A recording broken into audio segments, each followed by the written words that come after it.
weather's pretty nasty and we're going to be hauling in the trough, so watch your asses, okay? The Bering Sea doesn't forgive, and it never forgets. Its slate-gray waters have swallowed generations of fishermen, leaving behind only memories and unanswered questions that echo across the waves. What drives someone to face these lethal conditions, day after grueling day, knowing that each voyage might be their last? What bonds form between those who stare death in the face together, as routine as checking the weather? Today we honor 12 brave souls from the Deadliest Catch family who embarked on their final journey, never to return to shore, and the legacies they left behind. The Deadliest Catch has captivated audiences since 2005, pulling back the curtain on one of the world's most perilous professions. For nearly 2 decades, viewers have witnessed the raw power of nature, the grueling physical demands, and the breathtaking financial rewards that keep drawing men and women back to these treacherous waters. But beneath the adventure and triumph lies a darker truth. Commercial fishing in Alaska remains one of America's deadliest occupations, with a fatality rate nearly 30 times higher than the national average for all workers. When the cameras capture a man overboard, a rogue wave, or a mayday call, these aren't scripted moments manufactured for ratings.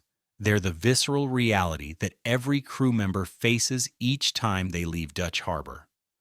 For every successful season we celebrate on screen, there are stories that end in tragedy, families left waiting for loved ones who never return, and empty bunks that serve as stark reminders of the sea's unforgiving nature.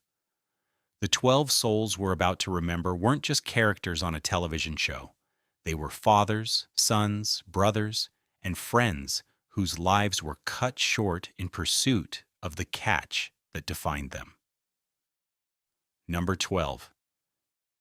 Justin Tennyson.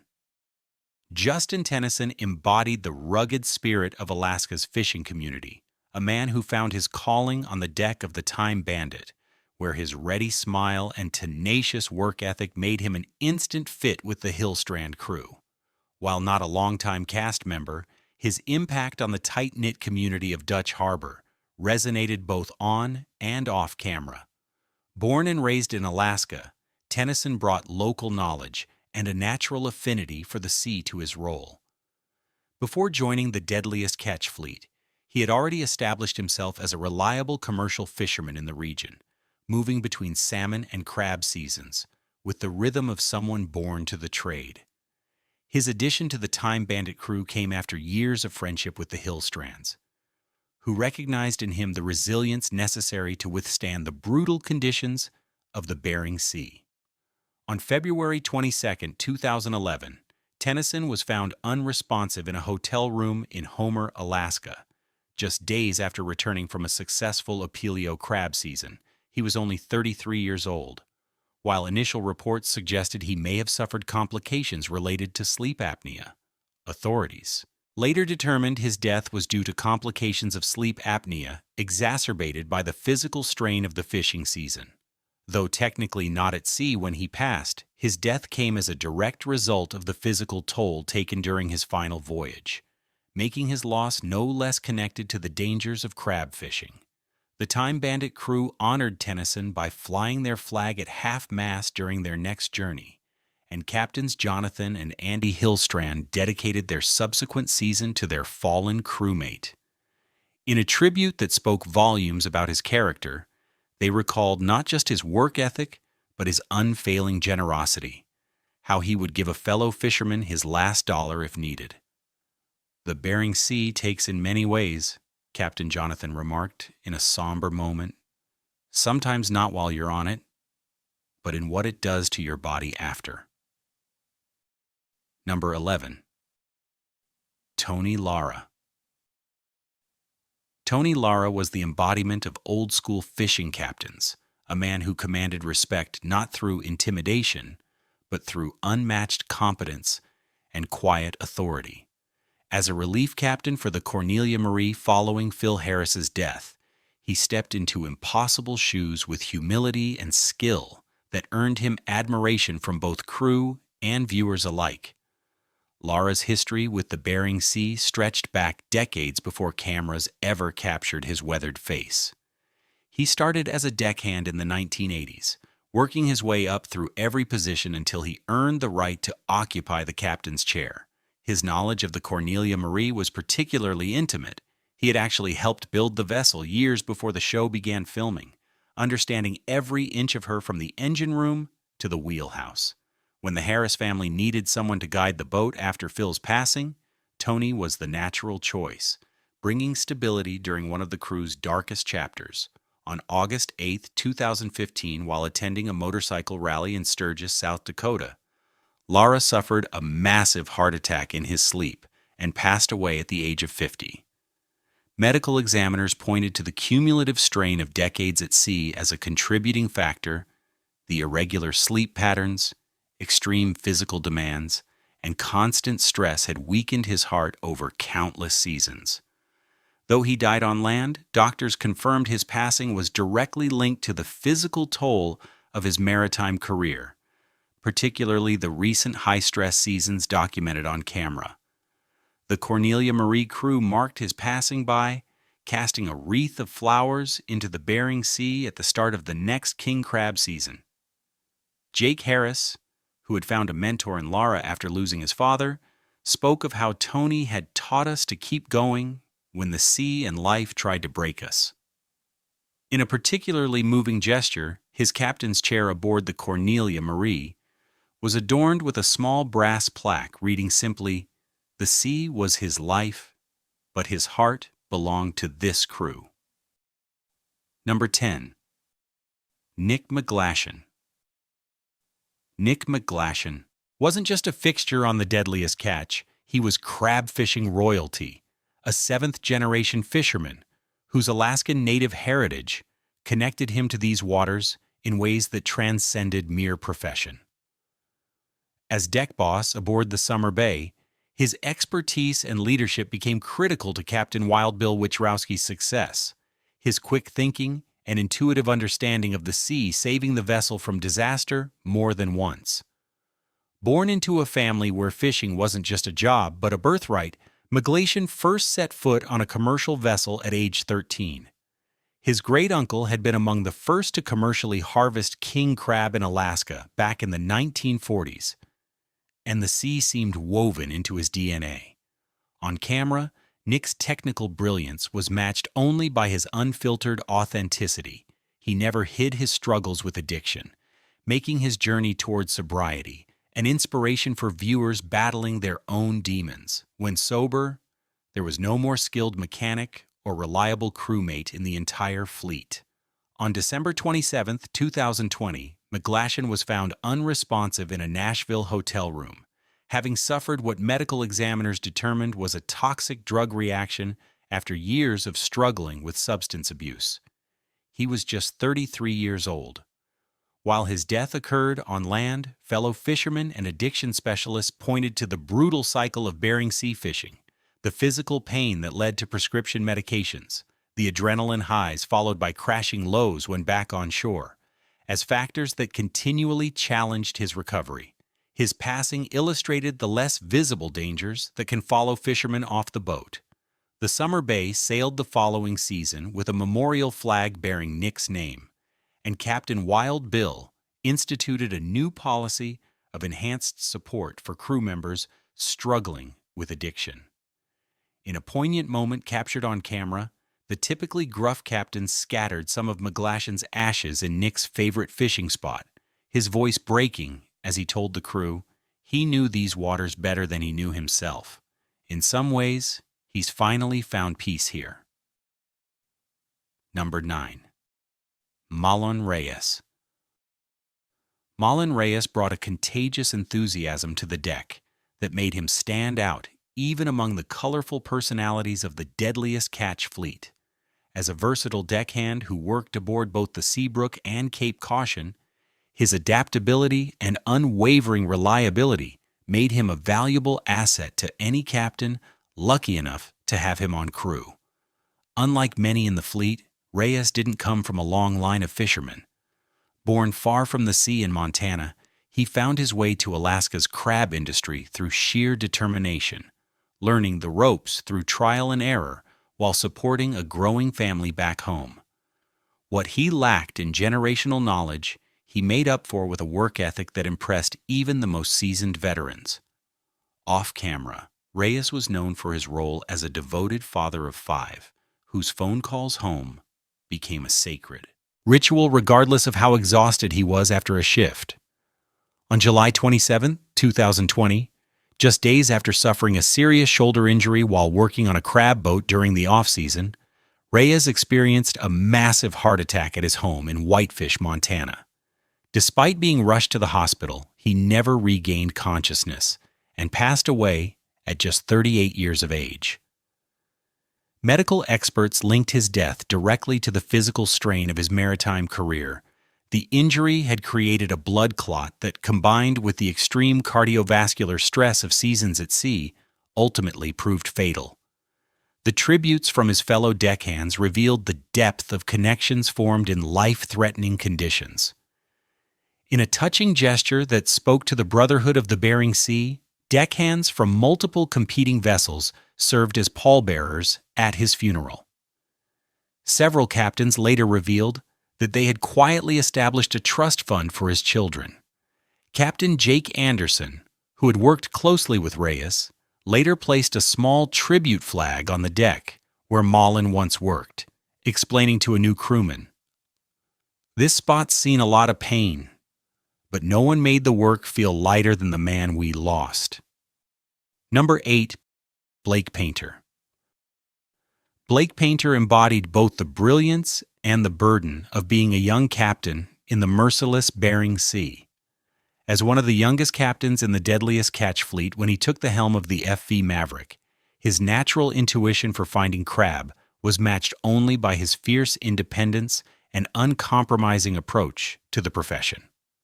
A second-generation fisherman from Astoria, Oregon, Painter began commercial fishing alongside his father when he was still in high school. By his early 20s, he had already mastered every position on a crab boat and developed a reputation as something of a prodigy when it came to understanding crab migration patterns. On camera, his intensity was palpable.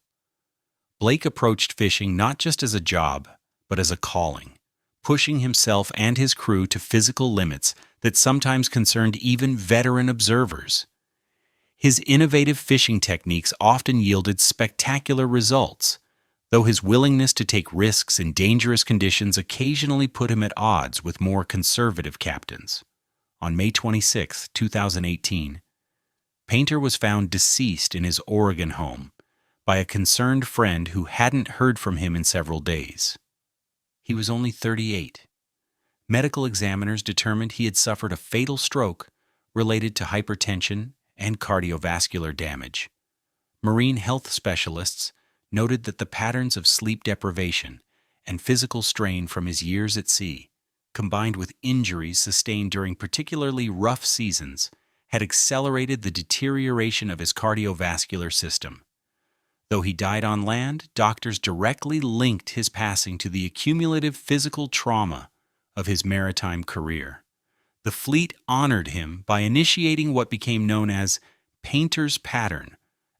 Brief radio silence at the start of each king crab season, followed by captains sharing their first coordinates with a competing vessel, a practice the fiercely competitive Blake would have appreciated for its irony.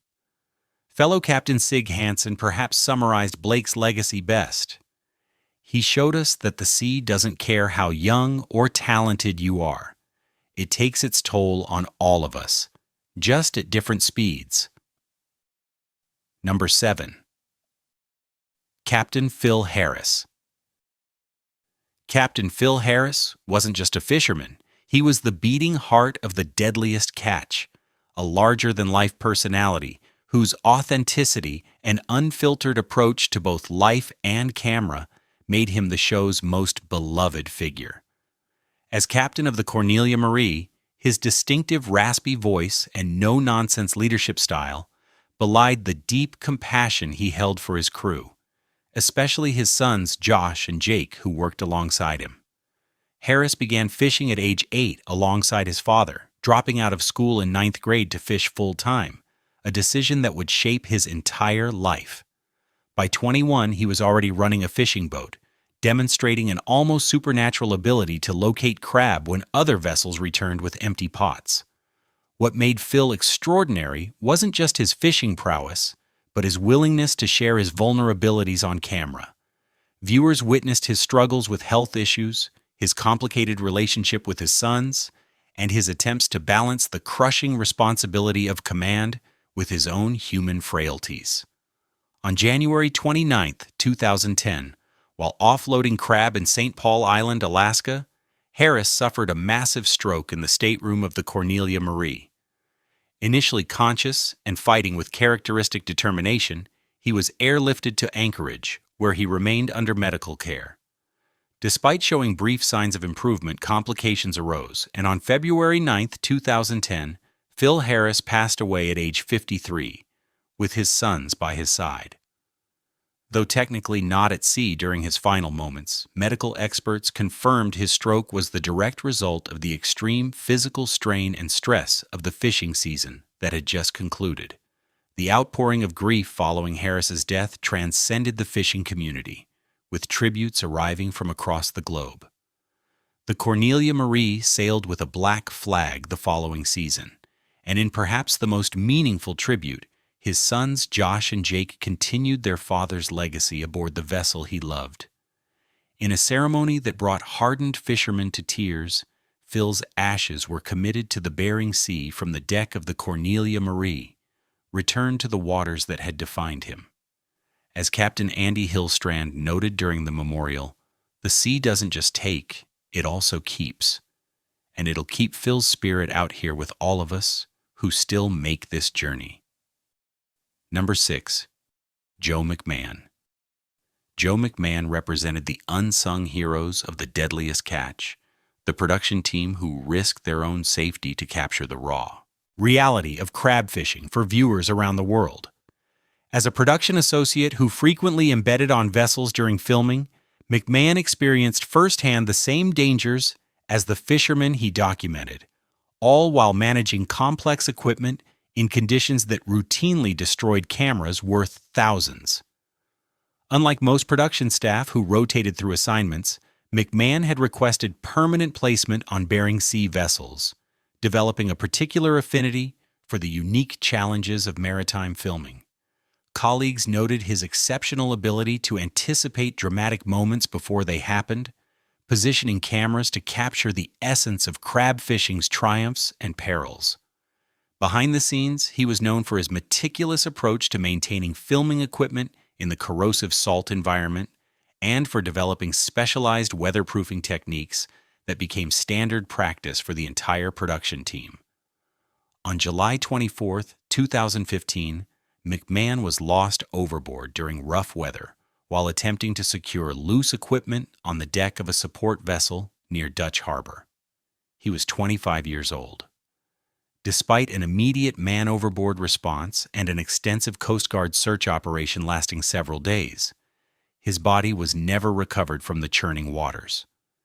Investigation determined that a sudden 25-foot rogue wave had struck the vessel without warning, sweeping him over the rail before he could secure his safety line. The Deadliest Catch production team created a new position in his honor, the McMahon Camera Operator, given each season to the crew member who best exemplifies Joe's commitment to authentic storytelling regardless of conditions. In a tribute that bridged the often separate worlds of production and fishing, the fleet captains arranged for a memorial where they simultaneously released flares in a star pattern over the area where Joe was lost. Captain Keith Colburn, normally reticent about emotional matters, noted during the ceremony, "He wasn't just documenting our story, he became part of it." The sea doesn't distinguish between those who fish and those who film. Number 5. Rory Ketcher. Rory Ketcher exemplified the greenhorn spirit that Deadliest Catch has documented since its inception, the wide-eyed newcomer stepping into the industry with equal parts enthusiasm and trepidation. As a first-season deckhand aboard the Northwestern, His journey represented that pivotal moment when abstract danger becomes concrete reality and theoretical challenges transform into physical pain. Unlike many who enter the industry, Catcher had no family connections to commercial fishing.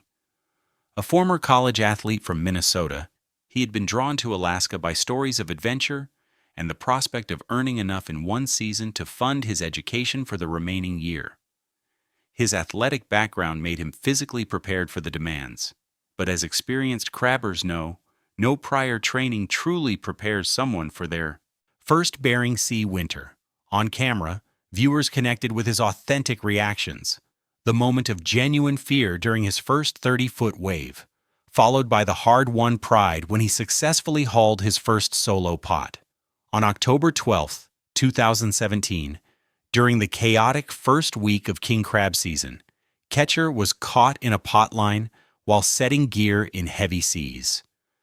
Before fellow deckhands could reach him with a knife to cut the line, he was pulled overboard and dragged beneath the surface.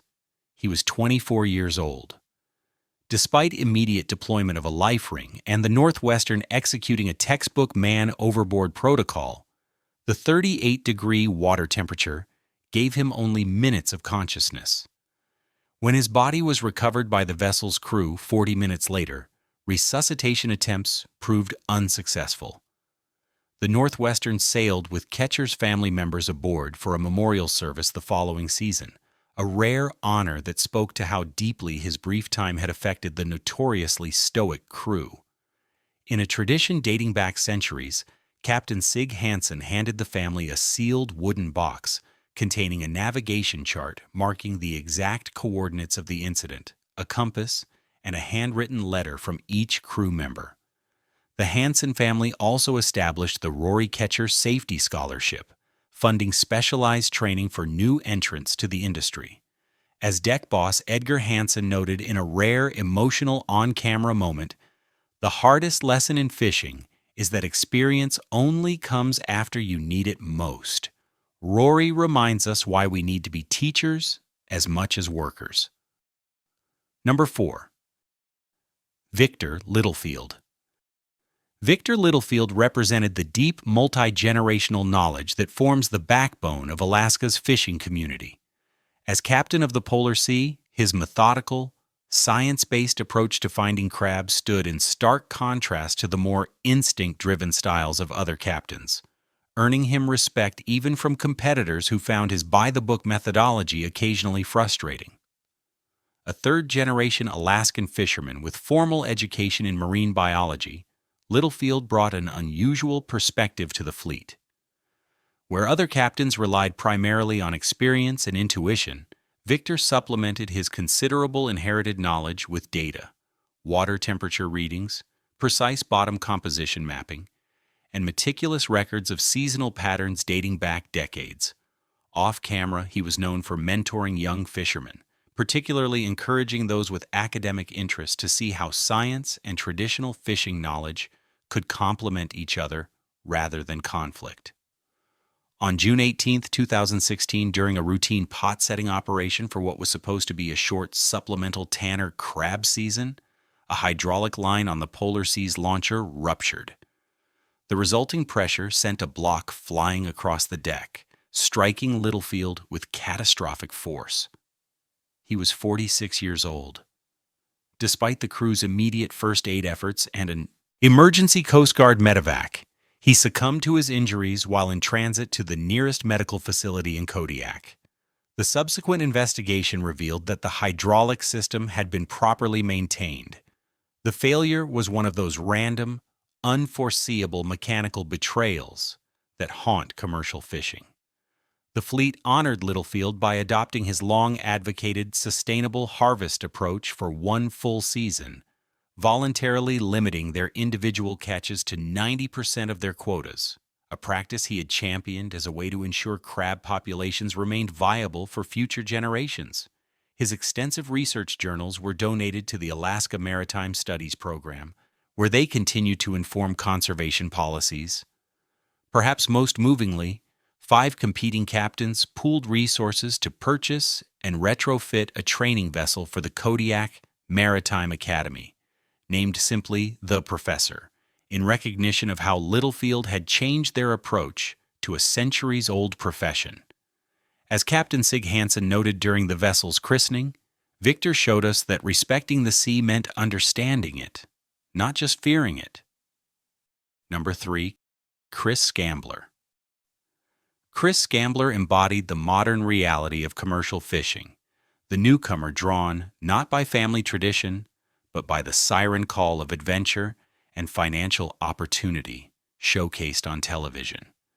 As a greenhorn aboard the Wizard, his journey represented the double-edged sword of Deadliest Catch's popularity, inspiring new blood to enter a dangerous industry while sometimes understating the brutal learning curve awaiting them. Unlike the career fishermen around him, Scambler came to crabbing after watching early seasons of the show from his home in Louisiana. With a background in offshore oil rigging, he believed his experience with industrial equipment and harsh conditions had prepared him for the transition to commercial fishing. His enthusiasm was genuine and infectious, with Captain Keith Colburn noting his hunger to learn as a primary reason for hiring him, despite his lack of fishing experience. On camera, viewers connected with his underdog story, the outsider trying to prove himself in one of the world's most closed professional communities. On January 15, 2012, during his first Opilio crab season, Scambler collapsed on deck after nearly 40 straight hours of work in sub-zero temperatures. Despite being immediately moved to the vessel's heated galley, he began experiencing severe respiratory distress and lost consciousness. He was 28 years old. Captain Colburn ordered an emergency medical evacuation, and a Coast Guard helicopter transported Scambler to a medical facility in St. Paul Island, where doctors determined he had suffered extreme dehydration complicated by rhabdomyolysis, a dangerous condition where damaged muscle tissue releases proteins into the bloodstream, potentially causing kidney failure. Though he survived the initial incident, complications during recovery led to a fatal pulmonary embolism 3 days later. The Wizard instituted the Scambler Protocol following his death, mandatory rest periods for greenhorns regardless of fishing conditions, and a hydration schedule enforced by senior deckhands. In a gesture that bridged the gap between seasoned professionals and newcomers, the long-standing tradition of greenhorn treatment was formally abandoned across much of the fleet, replaced with structured mentoring systems. During a fleet-wide safety meeting the following season, a visibly affected Captain Keith Colburn acknowledged, "We sometimes forget that what's routine to us is extraordinary to them." Chris reminded us that bringing someone into this life means taking responsibility for their passage through it. Number 2. Eric Ekstrom. Eric Ekstrom represented the unsung heroes of the crab fleet, the engineers whose expertise keeps vessels operating in conditions that routinely destroy equipment designed for the task. As the chief engineer aboard the Time Bandit, his work largely happened away from cameras, in the deafening engine rooms where the margin between routine maintenance and catastrophic failure is measured in minutes rather than hours. Unlike deckhands who can learn their trade in seasons, Ekstrom brought decades of specialized knowledge to his role. A former Navy submarine technician with additional certification in Arctic marine systems, he understood the complex interactions between extreme cold, salt water, and mechanical components in ways few others in the fleet could match. While rarely featured prominently on camera, Captains Jonathan and Andy Hillstrand frequently credited Ek as the real reason the Time Bandit maintained an enviable record of minimal breakdowns during critical fishing windows. On November 8, 2014, while the Time Bandit was taking shelter from an approaching storm system, Ekstrom was conducting routine maintenance on the vessel's refrigeration system. A catastrophic pressure release occurred, instantly filling the confined engineering space with toxic ammonia gas. He was 52 years old.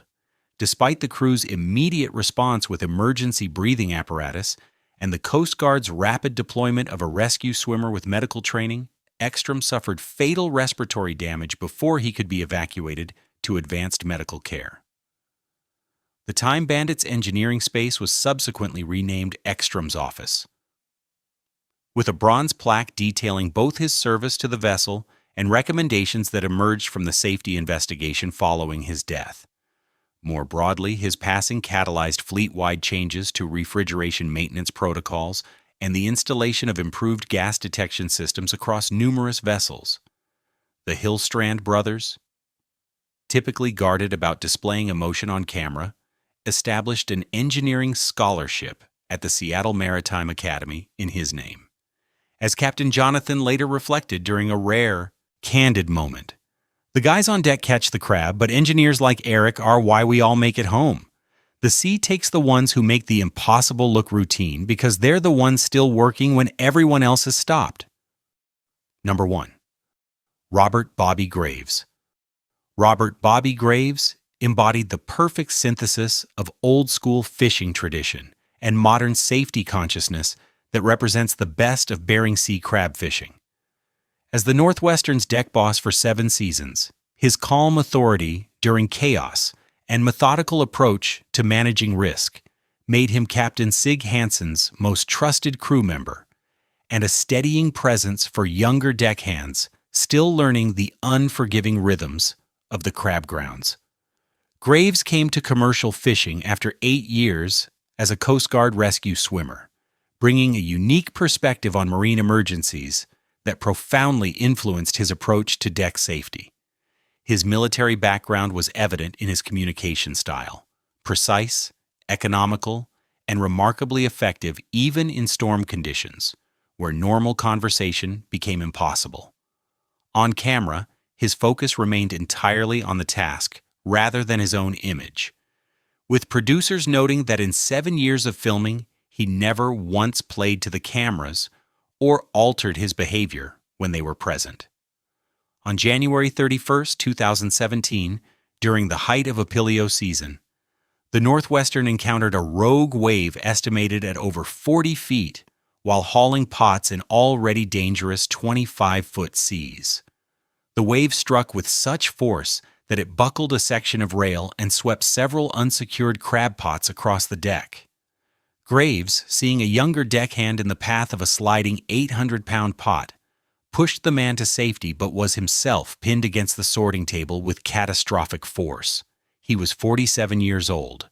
Despite immediate first aid from the crew and an emergency Coast Guard helicopter evacuation through near impossible flying conditions, he succumbed to internal injuries while en route to the hospital in Dutch Harbor. The Northwestern sailed with a modified deck layout the following season, incorporating safety features that Graves had long advocated for, but had been deemed too expensive or impractical to implement. In a rare moment of vulnerability captured on camera, Captain Sig Hansen acknowledged that Bobby had been right all along about the specific rail section that failed. The Hansen family established the Robert Graves Safety at Sea Foundation, which provides free emergency training to deckhands across all Alaska fisheries. Perhaps the most telling tribute came in the form of a new fleet-wide radio protocol. In situations of extreme danger, the code phrase "Graves condition" now signals that all vessels should immediately cease operations and secure for survival rather than continuing to fish in marginal conditions. As Edgar Hansen noted during the memorial service, "Bobby died as he lived, putting others first. The least we can do is learn to put safety ahead of the catch the way he always told us to."